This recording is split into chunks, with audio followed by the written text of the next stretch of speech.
All right, Everybody, and we okay. are live. What's Welcome up, back Ronnie? to another episode of Comics Della Morte, episode Yeah, 14, yeah. The Shadow Kingdom, That's it. volume 2 of Blood Realm, titled The Shadow Kingdom, because I thought that'd be perfect for the title. Yeah, it is what it is, right? Yeah, and Do it. here I am, Ronnie Gunter, your host, Crimson Owl Comics, my co-host, Jason Alexander, Frog Breaker Studios. Fog breaker. What's up, Ronnie? How's it going, man? Pretty good, pretty good. I hate that here we I go. were going last week. Oh, that was my phone. I didn't have my phone Yeah. turned down. I was wanting to look in the chat, make sure. And of course, it's anybody. one of our all-time first people, Frank. Hello, horror fans. Thank you, always coming by. And I think it's fair to say that Frank is like our day one. Like yes, he he is our day one. And he's people always should go in the check chat. out his channel because he's doing his own art checkup, and he actually had me on his channel earlier this week. Oh, nice. I didn't know that. I'll check that out. Also, and Frank he wants has a us coffee, both, and he both us and want us he's- on. Okay, I can do that. And also, Frank is doing comic PDFs. Mhm. Check out his coffee. Check out his Instagram, Salazar Art Nation. Mhm. Like, give him a check. Give him a cup of coffee. Yeah. Get some cool comics. Like, you don't get a comic book when you get a coffee at McDonald's. Like, Right. you know what I'm saying? Like, At least not today. yeah, I don't know if I would want one from McDonald's right now. Right. Anyway, I remember back. I mean, before we go into the show, I remember back in the day when they actually gave you a Nintendo game. What? Yeah. See, I never had a Nintendo, so that would have never even made it on my radar. Like they was giving out Nintendo games at McDonald's. Yeah. See, he wants Word us up, both on the Frank, show. man. Let's do it, man. Yeah. Let's do it. But yeah, so we're reviewing the second volume created by Robert Guillermo, and I think that's how you say his name, right? Geronimo. Yeah. But yeah, I mean, and so basically, as the description, the second volume of Blood Realm, the Saytrians battle through deadly creatures as they attempt to unravel the horrific truth and defeat the dark forces that seek to condemn the lands of Mhordrin, I think that's how you say it, to eternal damnation. So I really dug this volume. Yeah. A lot more than the first one. Not saying I didn't like the first one, but I really love this one more because it had a lot more of the horror aspect and more like the creepy aspect. Right. Yeah, there was a few, there was the whole heart eating in the first volume, but there was more, like this one had more of a horror beat. Yeah, basically. I wouldn't consider it a horror book, but it definitely, I appreciated the first volume because of this chapter, because you got more into it because you had a little bit of depth. Like you got the lay of the land a lot in the first one, and then this one was like, okay, now you've lost the Sisters of Silence. Those were your only hopes. Yeah. And now it's like, look at how bad this can get, and like, look at how, and it's made all the more better in this one in particular with the voice acting on the YouTube. Yeah, because as I would put it, that the first one would be like basically laying out the foundation of who these people are, what this world is made up of, and it's like, okay, now this is all done with the description and origin pretty much. Yeah. Now I'm gonna give you the dessert. I gave you the fruit, I gave you the veggies, but this is what the kids really want. Right. Yeah. Eat your veggies so you can get eat your veggies so you can get a piece of cake. And this is a dark fantasy, it is more of like, a fantasy realm that has some horror elements, but like you were saying and I was saying, this dug more into a little bit more of the horror, but it still had a lot of that fantasy elements. And Like this story can become anything. Like, you know what I mean? Like, you can have this horror like realm inside of Blood Realm, but you can tell like Camelot style fantasy stories from this, and it's like that's pretty solid world building for 2 volumes of a book. Like, so no, there's a lot. Like I said, I don't want to make it sound like I don't like the book, because I do. It's just it's not all the other things that we've reviewed so far. So, but no, it's like world building is awesome. The artwork, man, the artwork is like A1 phenomenal. Oh yeah. And the writing is very, very, very well done. Like, it fits exactly what you want this type of book to be. Like, you know, before we get into like the meat and potatoes of the actual story, I just kind of wanted to, I don't want to sound like I'm crapping on anybody's stuff. So I don't want to keep saying it's not a horror book, but it's just different.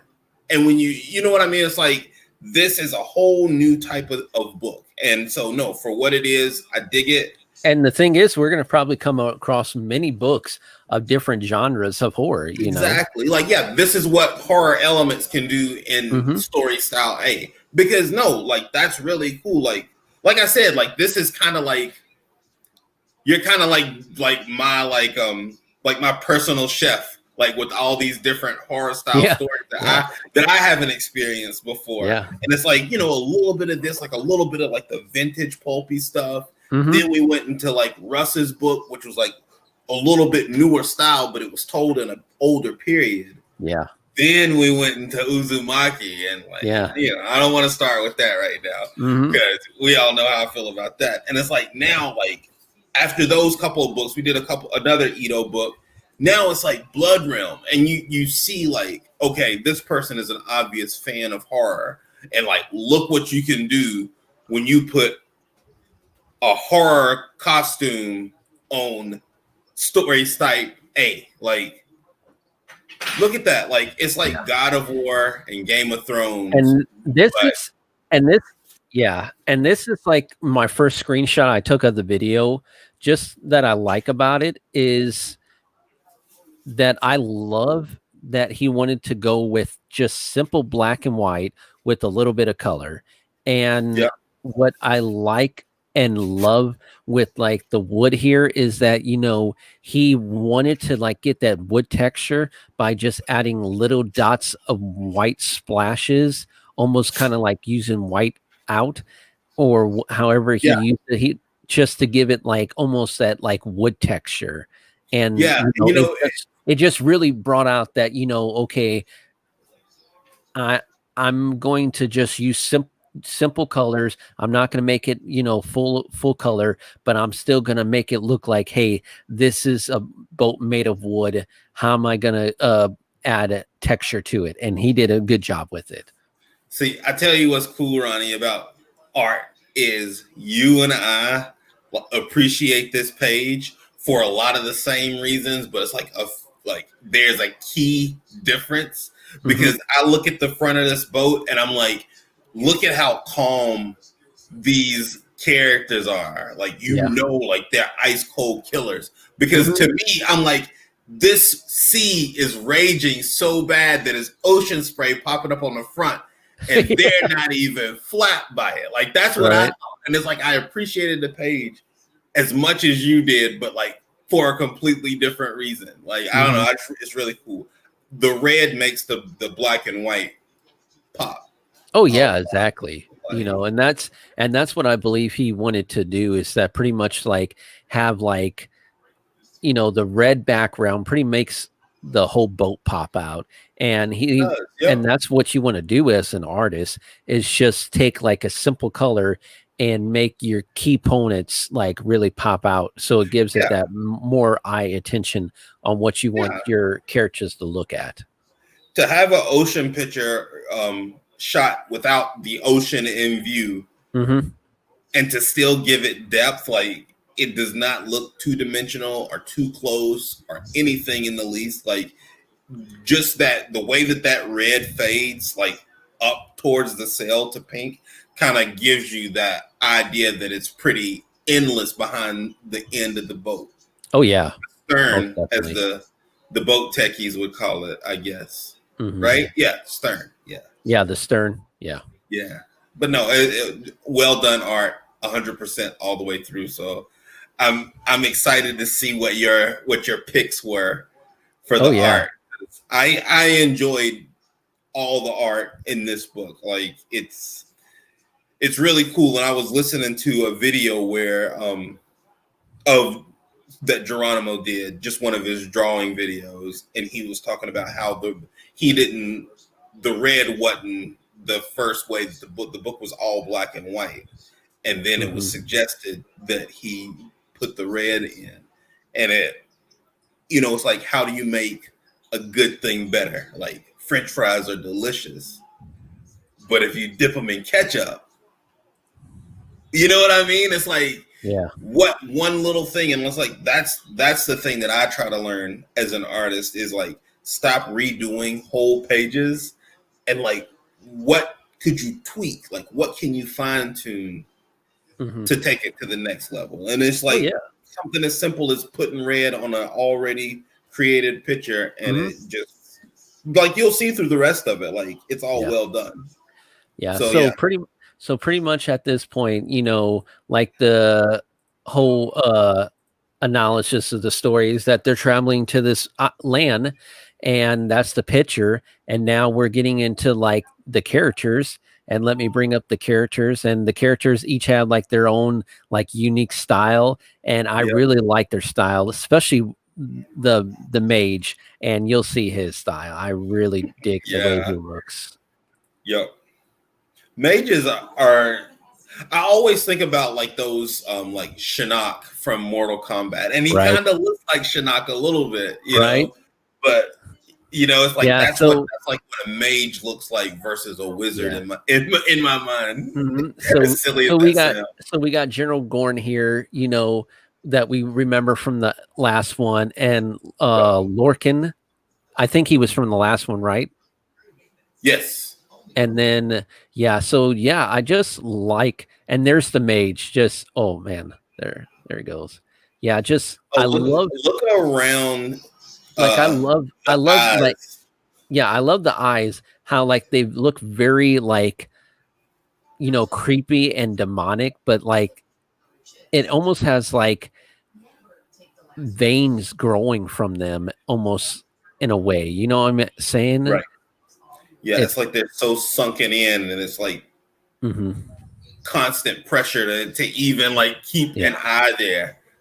But no, I don't know. It's like that little thing makes that picture, like, because both of their eyes jump off the page. Yeah, like all three visible eyes.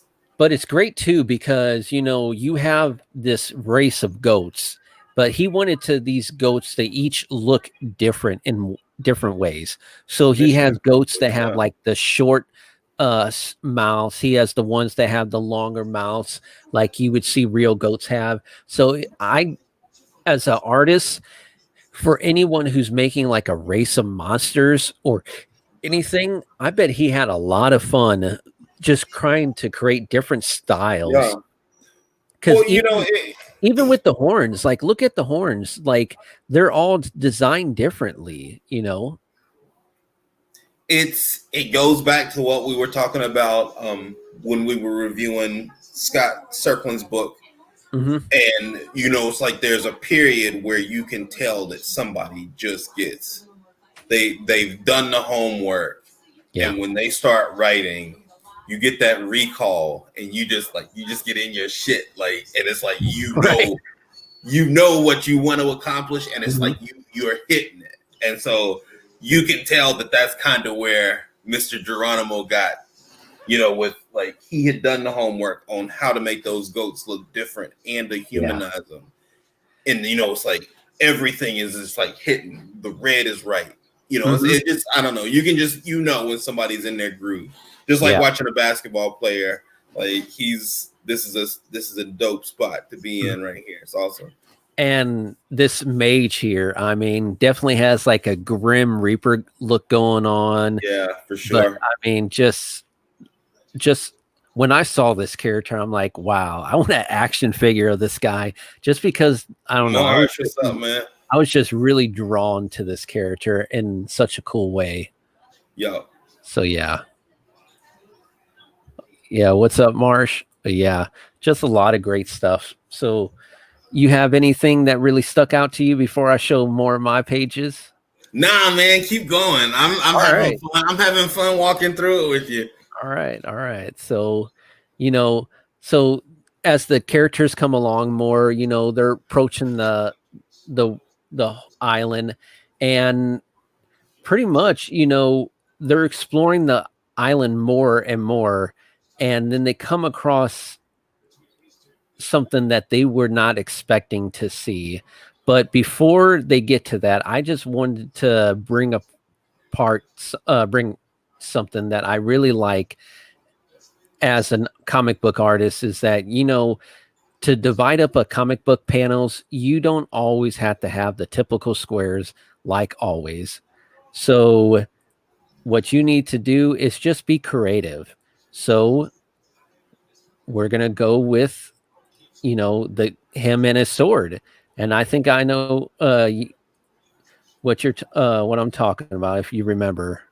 Oh, Van Illustrations in the chat. What's going on, man? How's it going, Clayton? What's up? That one right there. I love that image where it literally, he's holding the sword and it's dividing up the page like that. Like that is a very creative. Bottom of the panel. Yeah, that's the bottom of the panel. That's very creative. That's awesome. Yeah, like super sleek. Mm-hmm. Like just one of those, it's one of those Todd McFarlane ideas. Like, what do you do to make your page look different than everybody else's? And, mm-hmm.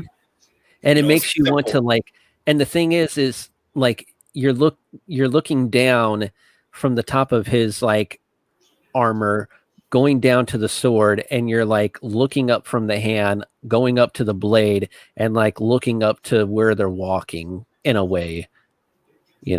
That's where my eyes are all gliding. You know what it feels like to me, Ronnie? It's like that Crocodile Dundee moment where somebody pulls out an awkwardly giant knife too close to your face, and it's like, okay, yep, we get it. Like you don't have to give us this space sword in in 3 dimensions. So right, it's like this guy's got a blade, But yeah, so they're on their way to explore pretty much where they sent this army to gather, and when they came across, they were not. I did love this black and white panel also. Like that was. I think those pictures just look really, really cool. Mm-hmm. But yeah, these next pictures, this is where the horror comes along. Look at that. Man, that is some detail, creepy stuff right there.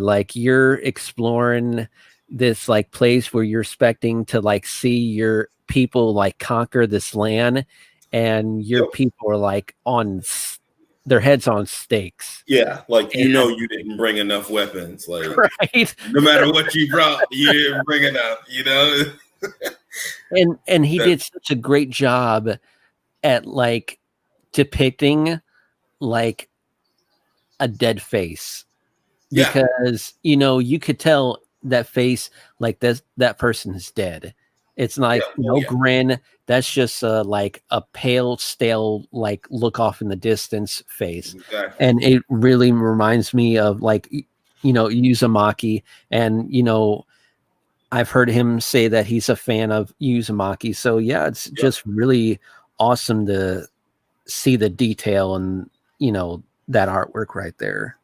It's the whole, this picture would have been cool without the foreground, and it would have been cool without the background. Mm-hmm. And we get them both together, and you feel it. You feel what it would be like to walk past a severed head that looks like yours. Yeah. On your way to fight whatever cut this head off that looks like yours. You know what I mean? Mm-hmm.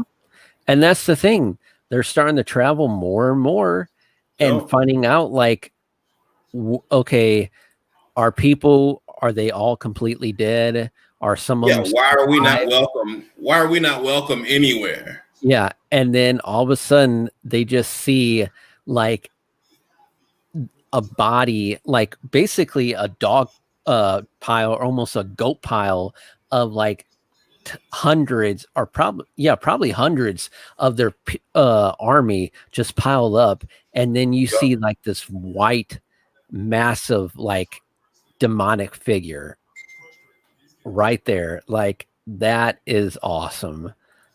Like that is. Have you ever seen Pink Floyd, The Wall? Of course. does this not feel like some of the animation in that movie? Like this picture moves. Yeah. There's 3 colors, and this picture is like it moves.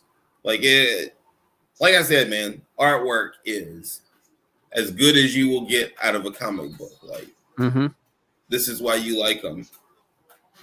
But man, this was great right here. I mean, this was just a great shot because you had the red, you had all the bodies that were red, but he really wanted the monster to stick out, and he just drew it white. He could have done the other way around, but as he depicted it, it was death, but only such as one sees in their nightmares. I mean, and it's like, look at the hands. Like this was like saying all of this blood is literally on this creature's hand. Like it killed everything that is touched is red. Yeah. And you see the red on its hands. Like it speaks. Like this picture speaks. Like moving without moving and speaking. Like if a picture is worth 1,000 words, like. Yeah, it's good writing, and not just that, but with death, most of the time we think of death, we think of the Grim Reaper, and most of the time the Grim Reaper's white. So he did that. He didn't do that by accident. That he wanted the monster to depict it as white. So good job there. Yep. So going on to the next one, we pretty much at this point they know what it is, and now we're going to a screenshot that I really like, and because it really captures like their facial expressions, this is really nice. Like as an artist, you could see the terror and the shock in their face here. It's like, what the heck is this, man? Like this just killed hundreds of our people. How are we going to survive? Right. You realize you're in the teeth. You know what I mean? Like you have the mage, the one who has magic, saying by the gods. What the hell is this? No atheist in foxholes. You basically had the Gandalf of the group saying, are we in trouble? Can we say a prayer real quick, guys?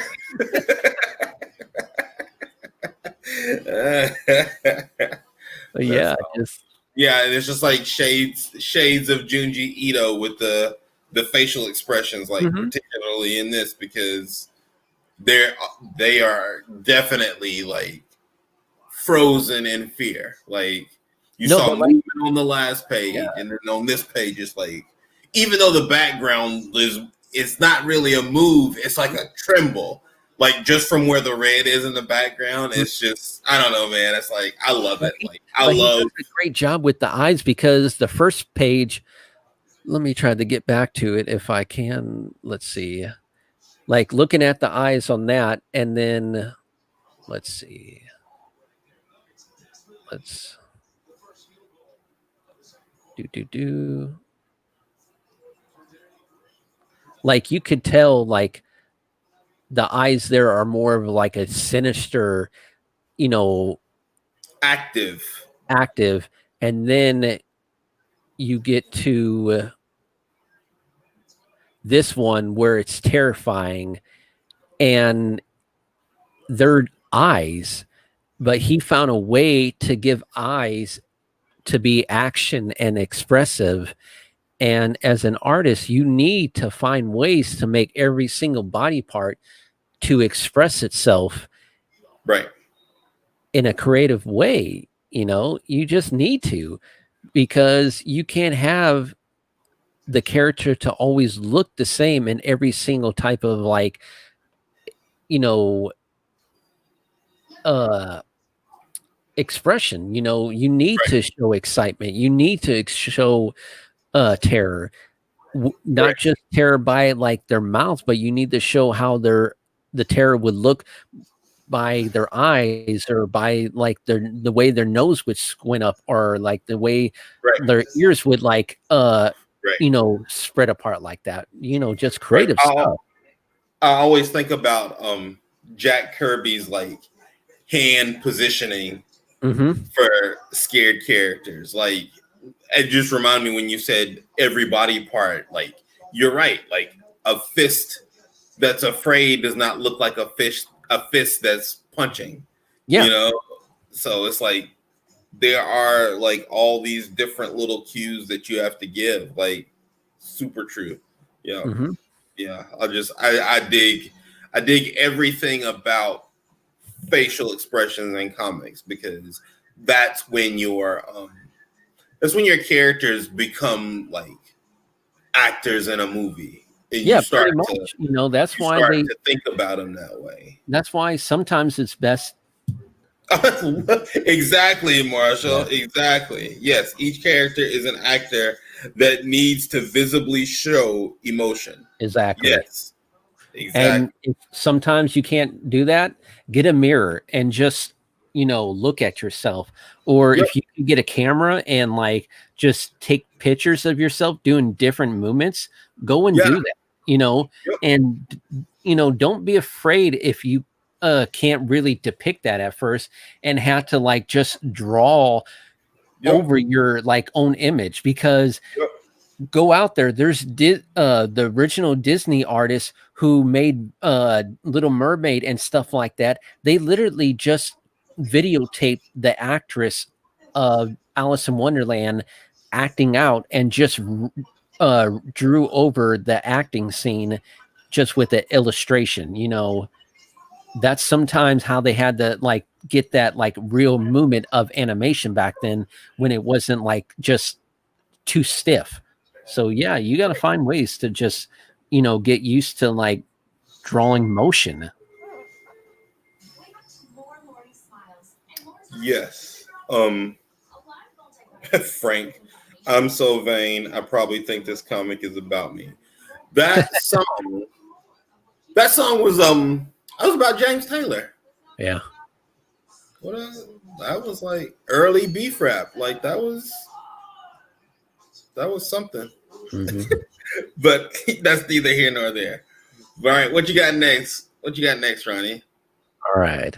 So the next one is that at this point, they've realized that the monster that killed all their people was actually one of their own kind that was being formed and cursed. So the general at this point literally killed the monster, putting it out of its misery. And the monster's like, kill me, general, before the hunger comes, because he was able to have some strength. He had like a moment of clarity. Yeah.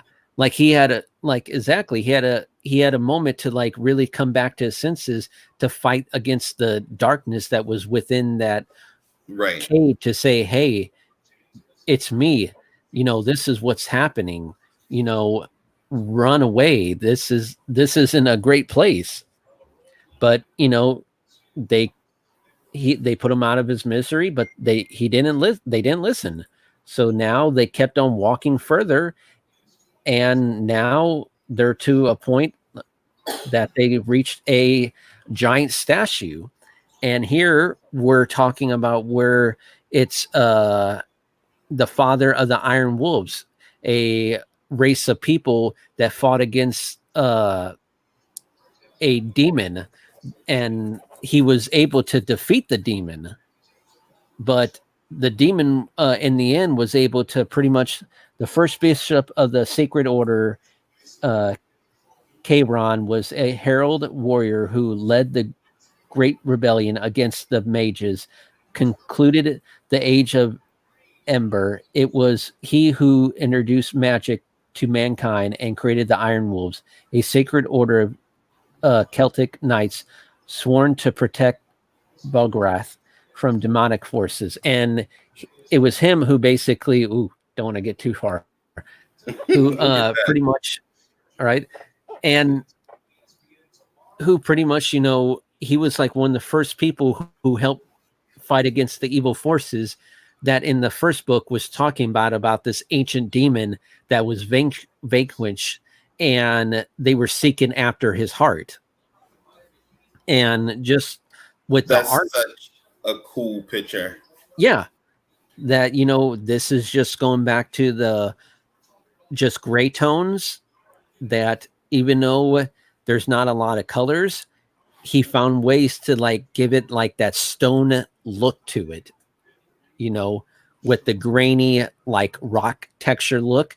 There's ways to go about doing that. You just have to like practice and find ways. And just in the background, those are not accidental lines. Like those lines are all on purpose, and they all look good.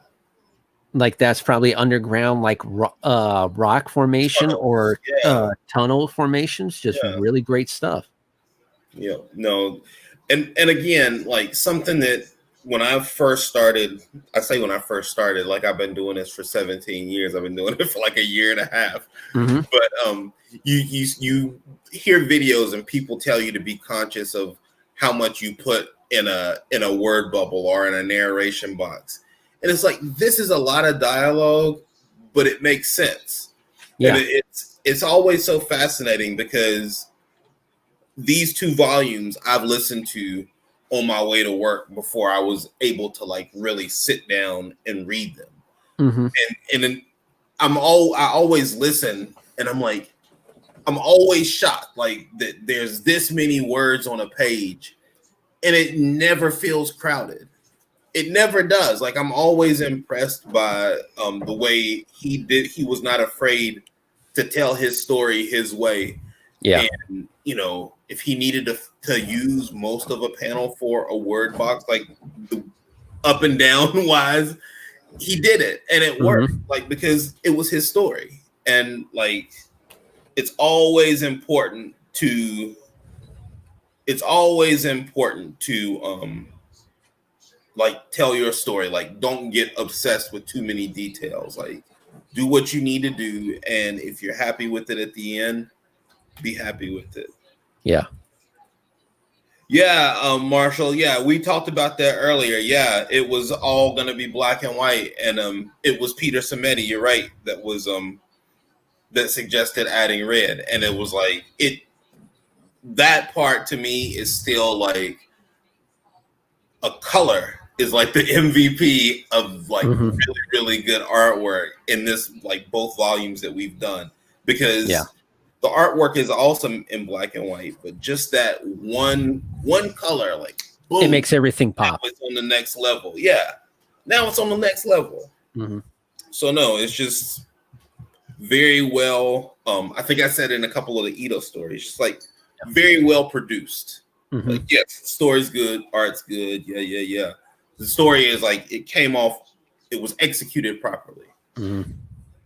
Can't really ask for much more than that. It's just such a brilliant story. Like it's a lot of story. Yeah, and it's cool that he did it with the voiceover, but it stands up on its own. Like it doesn't have to be what I consider horror. Yeah, it's good and it's scary.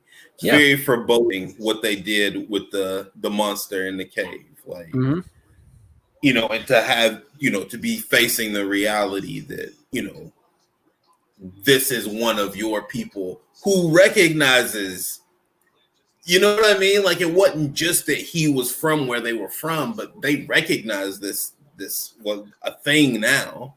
Well, yeah, once they started, he started talking, because he was able to talk, and they mentioned his name, and it's like, you know, once it talked and said who he was, they could have said, okay, we don't believe you, but something inside them is like, you know, we believe who you are, you know.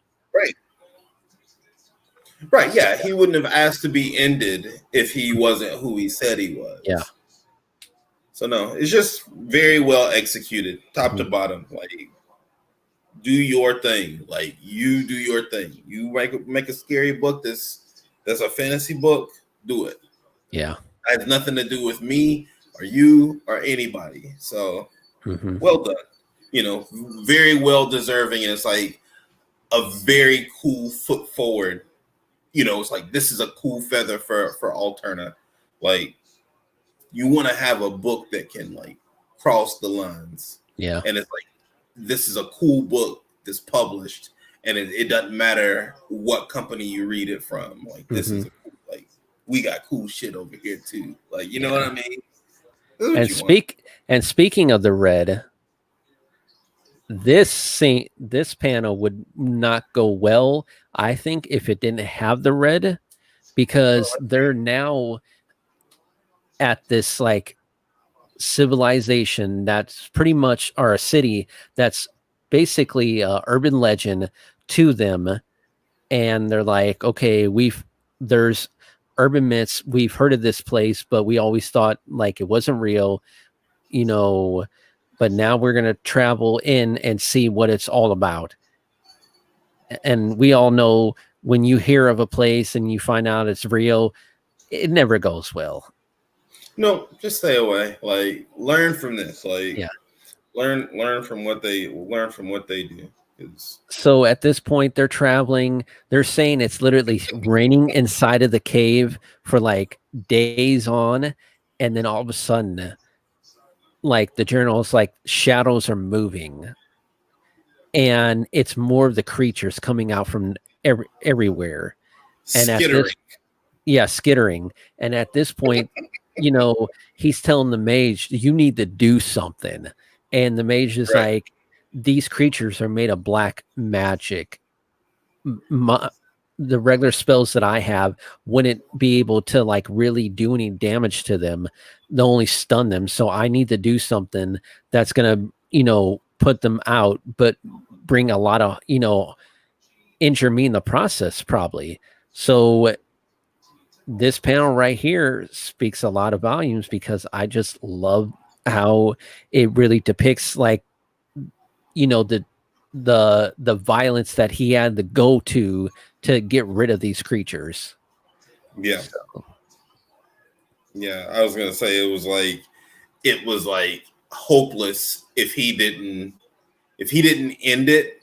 It was like this scene right here, decimated. Like, you could tell that he literally disintegrated these creatures with like some type of like ray of light or fire, and that's how you knew somebody was dead. That's how you knew somebody was dead on Dragon Ball.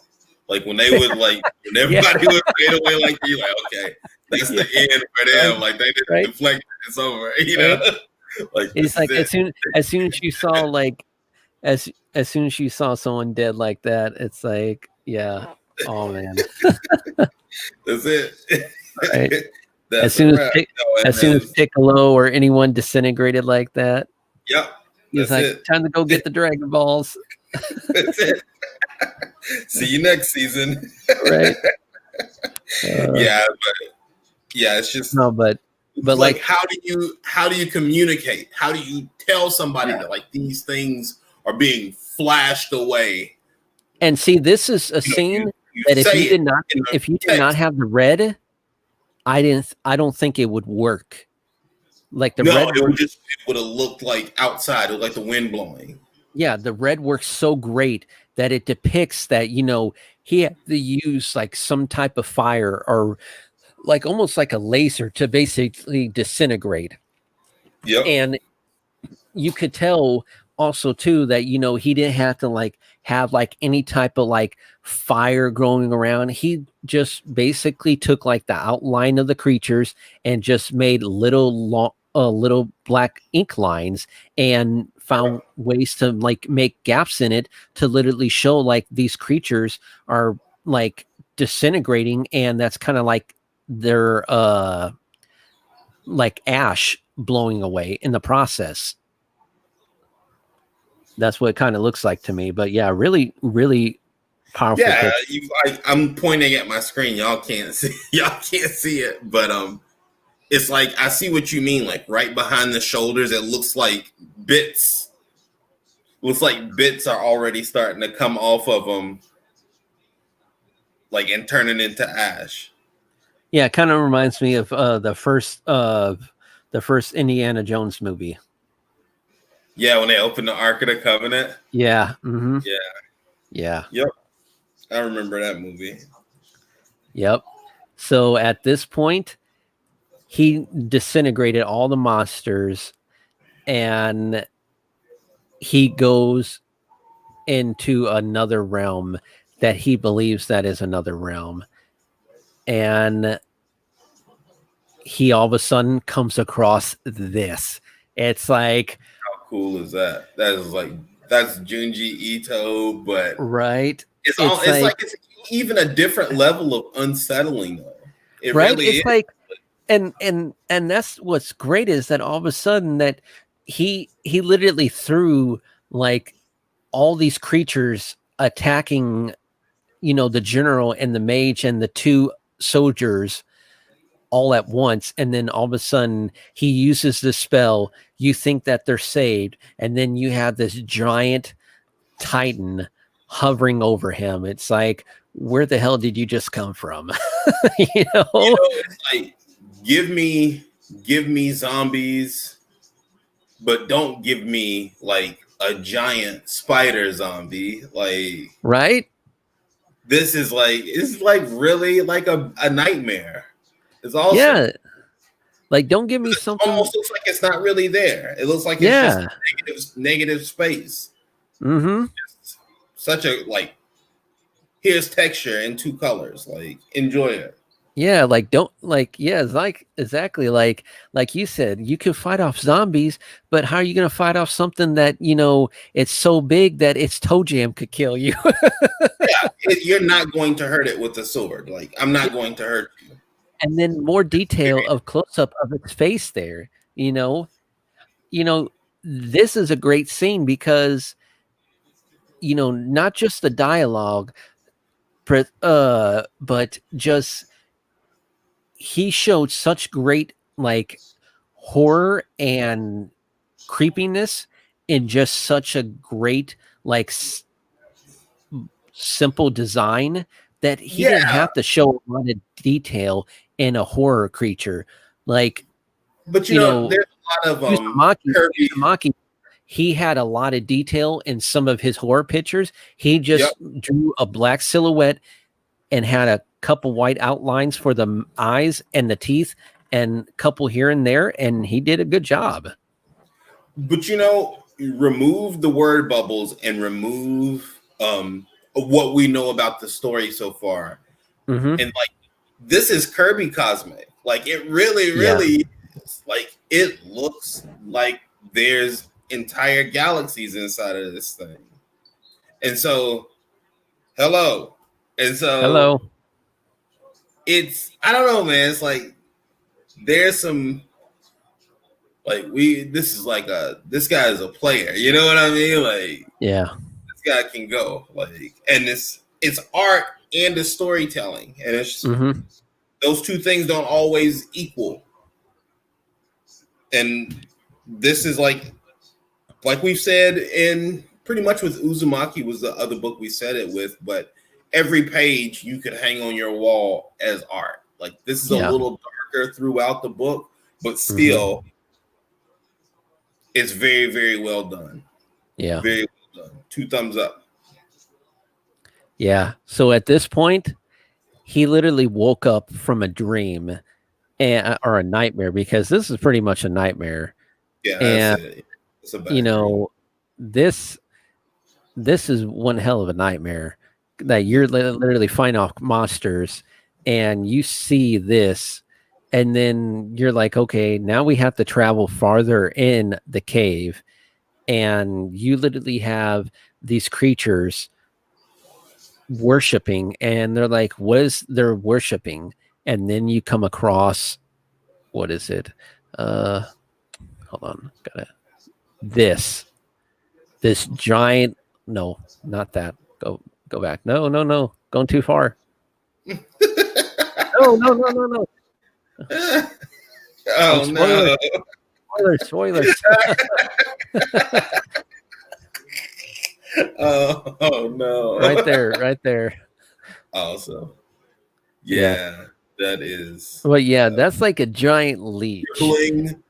Germ, bloodworm, squishy.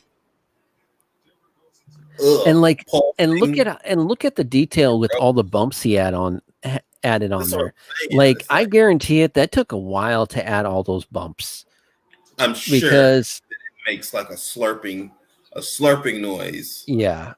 But like, pretty much this is like basically almost like a leech that this race of like creatures, it kind of reminds me of, I don't know how to put it as, but basically you find out that this creature is the very thing that is what's creating all the other monsters. Kind of like, I don't know if you ever saw the show, but in Humanoids. So it's like kind of like the dinosaur Decompose, who's literally like touching everyone and turning them into monsters. So yeah, pretty cool stuff. But just look at this thing. What do you think it feels like? What do you think that thing feels like, Ronnie? You think it's wet? Like, you think it's wet to touch it, or you think it's just like, it's probably slimy? Yeah, it's gotta be. It probably feels like a giant fish. Pustules. Ugh, yeah, disgusting. Have you ever felt a giant squid, or have you ever held a squid in your hand? I've had calamari before. That's probably what it feels like, a squid in your hand. Yeah, I mean, I've held fish. I don't know if it feels like a squid, but oh yeah, squid and a regular fish feels totally different. Yeah. Oh okay. Yeah. No, I don't want to. Yeah. I don't want to. I'll take your word for it. Mm-hmm. All right, like this is. Yeah, gross. Good job on the detail.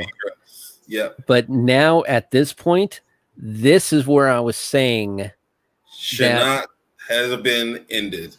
Yes. Like, what happened here is that the general literally betrayed the mage. This mage literally saved the general so many times from not dying. And he's like, guess what? Here's the guy we promised you. Now give us what we want. And the mage is like, what the hell are you talking about, Willis? You know? Oh no. You know? You know, wow. It's like, what the hell? I would. Yeah. It's like I've just saved your life so many times, and you're just gonna offer me to him. Why? Oh. IE says it all. IE. But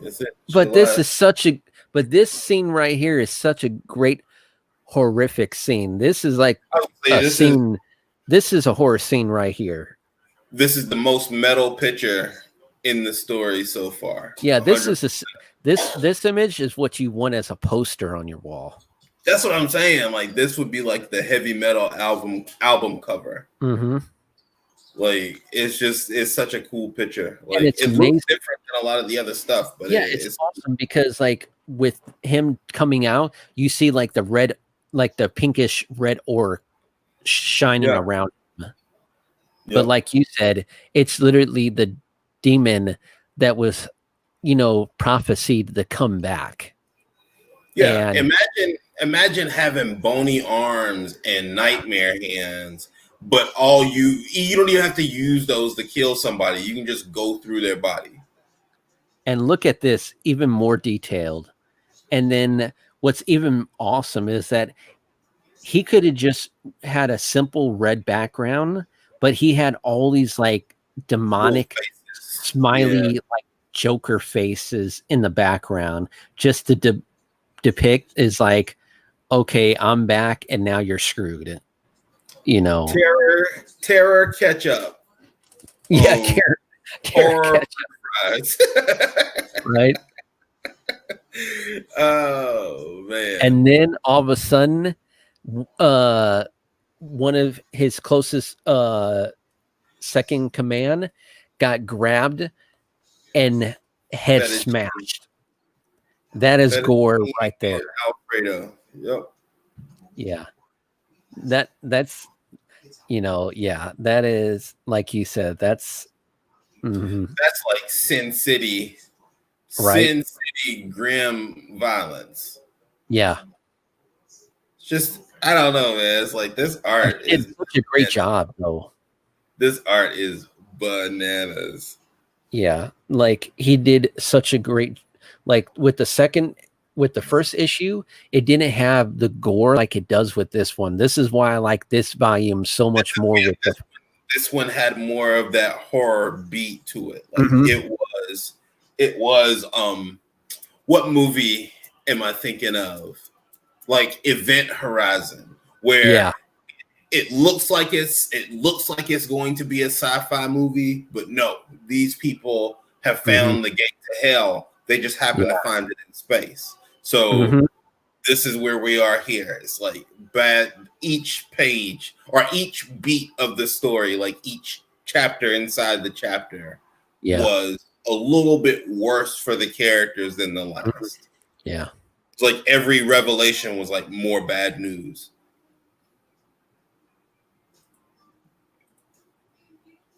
It's Chewy.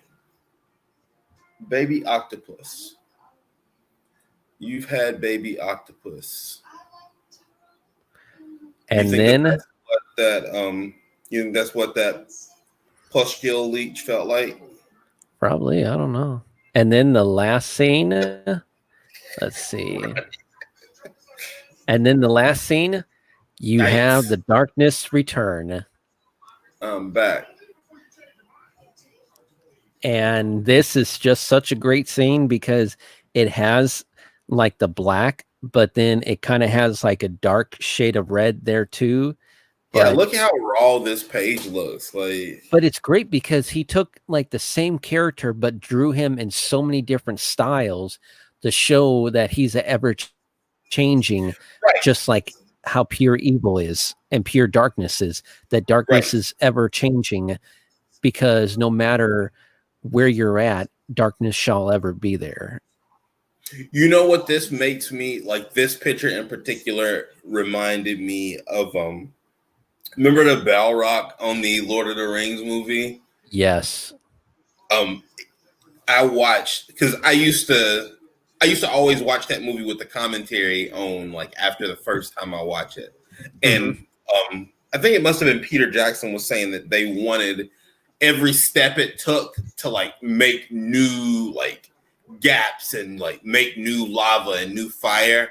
And it's like that's the way that he's drawn this character. It's like every step he takes, he's different because everything evil to somebody is a little bit different. And it's like he feels all of your evil darkness needs. Like I'm all of it. I'm the big phone book. I got all the businesses in this one, baby. You know, it's a fun book. Like it was fun. Yeah. I like to act like tentacles. Yep, that would. Yeah, Frank. You know, I mean, you said it. You told me to say. You said it. So I mean, I'm not gonna. Who am I to judge? You know. So he was acting like that. He was acting like the character from Star Wars. I was thinking about Cthulhu. Dr. Who, yeah, from Doctor Who. Yeah. But yeah, so that's gonna end that. You know, I just really wanted to pick out shots that I thought that were really cool to talk about. I'm glad you did that, Ronnie, because I absorbed this book different. Like it was different for me to get into, but I enjoyed it. But like I was telling you before, it's just kind of like this is the journey. You know what I mean? Like I'm just learning what's cool about this genre. So I liked it, but I absorb it different, but I always like to hear your take on it because you get it. You know what I mean? Like you were excited about this book, and like so it was awesome. But I kind of like to see where you are with it because, like I said, I love the art, so I could literally look at every page and be like, I like this, I like this. So no. Yeah, I tried to absorb myself in both the art and the writing, and it's really great stuff. Yep. Well done. So I would say I would give both. I'll give my rating for both volumes because I appreciated them together more than I appreciated the first one. I'm going to go 7. I'll do 7 out of 10. Gotcha. What about you? With me, because this is more of a horror aspect, the last one I gave it a 7. This one I'm gonna give it a higher, and I'm gonna give it a 8, just because I loved the art so much with just with the facial expressions and just with like the gore. He just brought it up in this issue. Like, he just really wanted to, like, okay, this is the issue where I wanted you guys to get excited when the first like series was pretty much about just setting like who these characters are. So So I love the art. I think the art was at least a 8.5, 9 out of 10. Mm-hmm. But I tell you, it's harder for me to get into digital books because I just like to hold books when I read them. But I always look at stories like this, like any of the Junji Ito stuff. I always look at it like if I was at the store and I picked this up, would I just like flip through the whole book and not read it and just look at the art? And this book, 100%. As a kid, I would have owned this book and I never would have read it, but I would have looked at it every day. You know what I mean? I had a few books like that, but no, the art was solid all the way through. This was art wise, this is as good as you'll see. You know what I mean, on a regular basis. So yeah, I'm glad we did this book because it's something I'd like to revisit when I'm not in a horror frame of mind. Gotcha. Yeah. But yeah. Well, do you want to tell everyone what we're going to be reviewing next week? Next week we're starting Frankenstein. Yeah. Frankenstein. That looks pretty cool. This was the one that we talked about on the Artcasters, right? Mm-hmm. And so we're gonna give it a go, and I'm excited. Like, I'm excited to get to something, a classic horror title, but I'm sure it's not going to be your everyday bolt in the neck Frankenstein story. So that's pretty cool too. Oh yeah, it's just me looking at it. It's going to be good. I could just tell you that right now. So, but yeah, so looking forward to that. And there's going to be 4 issues of that. So come along to join the fun, and we'll see you all next week. Yeah. Oh, didn't you say? Oh yes. It was on. You said it's on Comixology, right? Yes, Comixology. Yeah. So yeah, if you have a Comixology account or you want to get one, like that way y'all can read along with us, and if you have questions, we'll answer them on. But before we get off, I wanted to tell y'all that October 1st is the Fall Breaker Open. 31 days, 31 stories, written, drawn, whatever you want to do. If you want to write them all, release them on Instagram, let everybody see, hashtag them Fall Breaker Open. I'm doing mine, and it's awesome because I'm doing mine with Aaron Guzman. I'm going to send him a script, and he's going to knock it down in a day, and we're going to post it on Instagram. So if y'all want to join in, check my Instagram at Fallbreaker Studios. I got it up in my highlights, and it's a pretty recent post that I did with all the prompts and everything. So go do it. Have fun. If you don't do it this time, I think I'm planning another one fairly soon. So if you kind of want to see what it looks like, check it out. But be ready. Be sharp. Like, get yourself sharp. And that book that I'm talking about, the Frankenstein one, it is the artist is Bertie Wrightson. I believe that's his name.